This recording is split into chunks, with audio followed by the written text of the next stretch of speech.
Welcome friends, সবাইকে স্বাগত। আজকে আলোচনা করব, আজকে প্রশ্ন তুলব যে কোন যুক্তিতে প্রাথমিকের নবনিযুক্ত প্রধান শিক্ষকদের 400 টাকা সাম্মানিক দেওয়া হয়।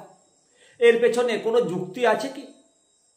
শিক্ষা ব্যবস্থায় প্রধান শিক্ষকদের ভূমিকা অপরিসীম, এটা অস্বীকার করতে পারবেন কি?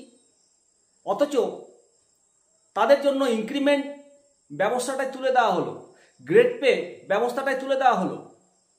কোন যুক্তিতে এই 400 টাকা যেটা পাওয়া যায় সেটা আবার পেনশন পাওয়ার সময় সেটা বন্ধ করে দেওয়া হয়?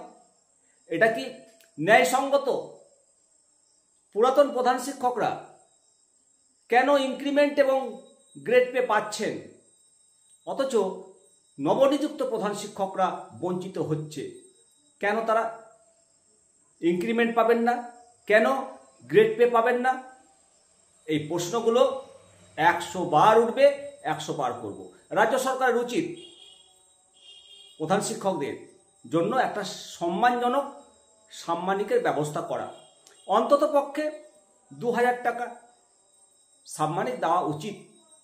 ইনক্রিমেন্ট সহ গ্রেড পে বৃদ্ধি করে এই বঞ্চনার অবসান করা উচিত। না হলে শিক্ষার উন্নয়ন সত্যি কি সম্ভব? আমাদের শিক্ষা ব্যবস্থায় প্রধান শিক্ষকদের গুরুত্ব অবিশ্বাস্য।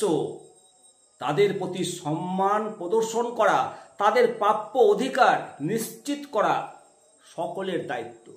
তাই চলুন সবাই মিলে আমরা এই দাবি রাখি। দেখা যাক রাজ্য সরকার আমাদের প্রতি, নবনিযুক্ত প্রধান শিক্ষকদের প্রতি চিন্তাভাবনা করেন কিনা। আশা করি ভাববেন এবং কমেন্ট সেকশনে মতামত জানাবেন। ভালো থাকুন, সুস্থ থাকুন, দেখতে থাকুন নিমতিতা দর্শন। জয় হিন্দ, বন্দে মাতরম, ভারত মাতা কি জয়। নমস্কার।